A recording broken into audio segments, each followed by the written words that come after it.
نے ہمیں اور ہمارے باپ حضرت آدم علیہ السلام کو پیدا فرمایا اور ہماری ضرورتیں پوری کرنے والا، مہیا کرنے والا، عطا فرمانے والا بھی اللہ رب العزت ہے۔ جس نے ہر چیز کو پیدا کیا ہے وہی ان کی ضرورتیں بھی پوری کرتا ہے۔ وَمَا مِن دَابَّةٍ فِي الْأَرْضِ إِلَّا عَلَى اللَّهِ رِزْقُهَا، ہر چلنے والے کا رزق اللہ کے ذمے ہے۔ اور هَلْ مِنْ خَالِقٍ غَيْرُ اللَّهِ يَرْزُقُكُم مِّنَ السَّمَاءِ وَالْأَرْضِ، کیا اللہ کے سوا اور کوئی ہے جو تمہیں رزق دینے والا ہو؟ اللہ تعالیٰ ہی رزق دینے والا ہے۔ یہ حقیقت ہے جو انسان کو معلوم ہونی چاہیے۔ انسان کو اس حقیقت کا علم ہونا چاہیے کہ کائنات کو بنانے والا بھی اللہ رب العزت، اور کائنات کے اندر حکم بھی اسی کا چلتا ہے، اور ہمیں بنانے والا بھی وہی ہے، اور ہماری ضرورتیں بھی وہی پوری کرتا ہے۔ تو اب جب بنانے والا وہ ہے، کھلانے والا وہ ہے، پلانے والا وہ ہے، جیسا کہ حضرت ابو ذر رضی اللہ تعالیٰ عنہ کی وہ حدیث ہے جس میں اللہ رب العزت بیان کرتے ہیں اور رسول اکرم صلی اللہ علیہ وسلم قدسی حدیث نقل فرماتے ہیں کہ اللہ تعالیٰ فرماتے ہیں، میرے بندو تم سب بھوکے ہو، کھانا اسے ملتا ہے جسے میں کھلاؤں، تم سب ننگے ہو، لباس اسے ملتا ہے جس کو میں دوں، اور تم سب بے ہدایت ہو، ہدایت اسے ملتی ہے جس کو میں ہدایت دوں۔ ہدایت دینے والا اللہ، لباس دینے والا اللہ، پانی پلانے والا اللہ، کھانا دینے والا اللہ۔ جب یہ سارے کام اللہ رب العزت کرتا ہے تو اب بندگی کا حق بھی اسی کا ہے کہ بندگی کرتے ہوئے، غلامی کرتے ہوئے، شکر گزاری کرتے ہوئے جبین نیاز جھکائی جائے تو صرف اللہ رب العزت کے سامنے۔ اور اگر کوئی آڑا وقت آ جائے، کوئی مشکل پیش آ جائے، انسان کسی مصیبت میں پھنس جائے، تو اس وقت مدد کے لیے بھی صرف اللہ کو پکارا جائے کہ اس کے سوا اور کوئی نہیں ہے جو انسان کی مدد کو پہنچ سکے، جو انسان کی مشکل کو حل کر سکے اور جو انسان کی دستگیری کر سکے۔ اب لا الہ الا اللہ کا معنی سمجھنے کا تقاضا یہ ہے کہ جب بھی انسان کو کوئی ضرورت پیش آئے، جب کوئی حاجت پیش آئے تو اللہ رب العزت کے سامنے انسان جھولی پھیلائے۔ یہ لا الہ الا اللہ کا مفہوم ہے۔ بندگی اس کی کرے، نیاز مندی اس کے سامنے ظاہر کرے، اس کا شکر گزار اور اس کا وفادار بندہ بن کے زندگی گزارے۔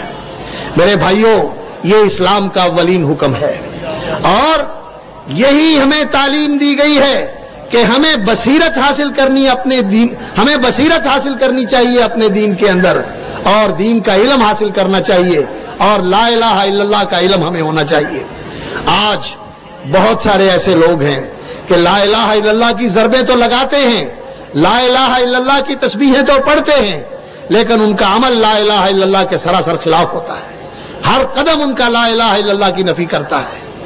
اور اگر انسان علم کے ساتھ لا الہ الا اللہ پڑھے تو لا الہ الا اللہ واقعتاً وہ چیز ہے کہ اس کے پڑھنے والا پھر اس کائنات کے اندر کبھی ذلیل و خوار نہیں ہوتا۔ لا الہ الا اللہ، حضرت نوح علیہ السلام نے اللہ سے پوچھا کہ یا اللہ مجھے پڑھنے کے لیے کوئی چیز دے کہ تیرا نام لے کر میں تیرا ورد کروں، میں تیرا ذکر کروں، تجھے پکاروں، مجھے کوئی ایسی خاص چیز عطا فرما۔ تو اللہ رب العزت نے حضرت نوح علیہ السلام کو یہ لا الہ الا اللہ کلمہ بتایا، حضرت موسیٰ علیہ السلام کو بھی یہی بتایا، اور انہوں نے کہا یا اللہ ساری مخلوق ہی لا الہ الا اللہ پڑھتی ہے۔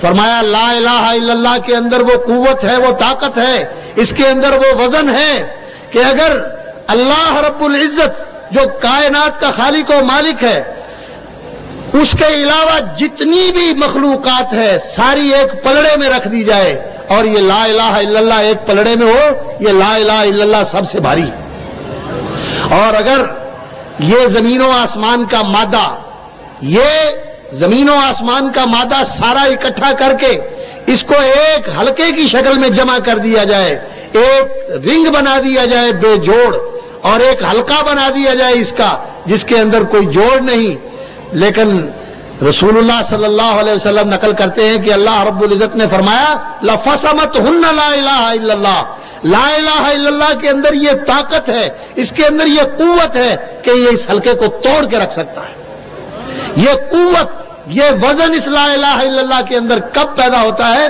جب اس کا علم ہو، جب انسان کو اس کا ادراک ہو کہ میں لا الہ الا اللہ کہہ کر کیا اقرار کرتا ہوں، کیا عہد کرتا ہوں؟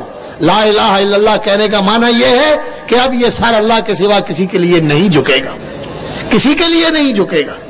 لوگوں کی عادت ہے سلام کرتے ہیں تو ایسے گھٹنوں تک جھک جاتے ہیں، قدموں تک جھک جاتے ہیں، اور بعض نادان تو قدموں میں سر رکھ دیتے ہیں۔ رسول اکرم صلی اللہ علیہ وسلم سے پوچھا گیا کہ ایک مسلمان دوسرے مسلمان کو ملتا ہے، اینحنی لہو، اس کے لیے جھکے، جھک کر سلام کرے؟ رسول اکرم صلی اللہ علیہ وسلم نے فرمایا نہیں، یہ سر اللہ رب العزت نے بنایا ہے، یہ صرف اللہ کے لیے جھکے گا، اللہ کے سوا کسی کے لیے نہیں جھکے گا۔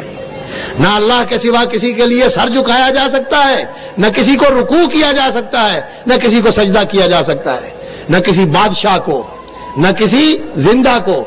اور یہ کیسے نادان لوگ ہیں کہ لا الہ الا اللہ پڑھتے ہیں اور پھر مردوں کو سجدہ کرتے ہیں، پھر درختوں کو سجدے کرتے ہیں، پھر دیواروں کو سجدے کرتے ہیں، پھر حجروں کو سجدے کرتے ہیں، پھر خانگاہوں کو سجدے کرتے ہیں۔ میرے بھائیوں، یہ کلمے کو نہیں سمجھتے، نادان ہیں۔ ضرورت ہے اس بات کی کہ لوگوں کو اس کلمے کے مفہوم سے آگاہ کیا جائے، اور آج بھی اگر کلمے کا مفہوم لوگوں کے سامنے بیان کیا جائے تو لوگ بگڑ جاتے ہیں، کہتے ہیں لو جی یہ کسی کو اللہ کے سوا مانتے ہی نہیں۔ بھئی اللہ کے سوا کیوں نہیں مانتے؟ اللہ کے بندے، اللہ کے پیارے، اللہ کے ولی، اللہ کے محبوب، اللہ کے رسول، یہ تو ہم مانتے ہیں، لیکن اگر آپ یہ کہیں کہ ان بندوں کو آپ اللہ کے ساتھ اللہ کا برابر کا شریک مان لیں، یا اللہ کی خدائی میں ان کو حصے دار مان لیں، یا یہ سمجھیں کہ اللہ رب العزت نے ان کو اپنے اختیارات دے کر اپنے ساتھ بٹھا لیا ہے، تو یہ ہم نہیں مانتے، یہ ہم نہیں مانتے۔ اللہ کے سوا کوئی نہیں ہے جو اس کے اختیارات میں ساجی اور شریک ہو، جو اس کی خدائی میں حصے دار ہو۔ اللہ رب العزت نے کسی کو اپنا شریک نہیں بنایا۔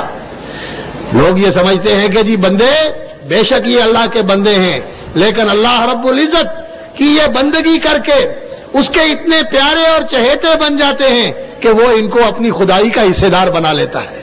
اللہ تعالیٰ نے قرآن مجید میں یہ حقیقت بیان فرمائی، ضرب لکم من انفسکم مثلا۔ اللہ تعالیٰ تمہاری زندگی کے اندر سے تمہیں ایک مثال دے کر حقیقت سمجھاتے ہیں۔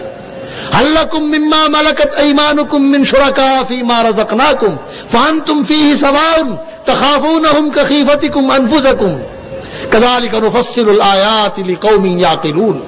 فرمایا اللہ تعالیٰ تمہاری زندگی کی تمہیں مثال دے کر بیان فرماتے ہیں، تمہیں حقیقت سمجھاتے ہیں کہ تم تو اپنا کسی کو شریک بننے نہیں دیتے، حالانکہ تم محتاج ہو، زمیندار محتاج ہے، کاشتکاروں کے بغیر، راہکوں کے بغیر، مزدوروں کے بغیر اپنے کھیت سے پیداوار نہیں لے سکتا۔ وڈیرا زمیندار جب تک کارکن نہ ہو اپنے کھیت سے کھلیان نہیں لگا سکتا، لیکن وہ اپنا کوئی شریک نہیں بناتا اپنے ان کارکنوں میں سے، اپنے ان کاشتکاروں میں سے، راہکوں میں سے کسی کو اپنا شریک نہیں بناتا۔ اللہ رب العزت تو کسی کا محتاج نہیں، اس کو تو کسی کی ضرورت نہیں، وہ اپنی بادشاہی کو چلانے کے لیے کسی کا محتاج نہیں، بے نیاز ہے، وہ خود ہی سارے نظام کو چلاتا ہے، اسے کیا ضرورت ہے کسی کو اپنا شریک بنانے کی؟ هل لکم مما ملکت ایمانکم من شرکاء فیما رزقناکم فانتم فیہ سواء۔ تم ان کو اپنا شریک بناتے ہو، تم تو بناتے نہیں ہو کسی کو اپنا شریک، تو مجھے کیا ضرورت پڑی ہے کہ میں ان کو اپنا شریک بناؤں؟ مجھے تو کسی کی محتاجی بھی نہیں۔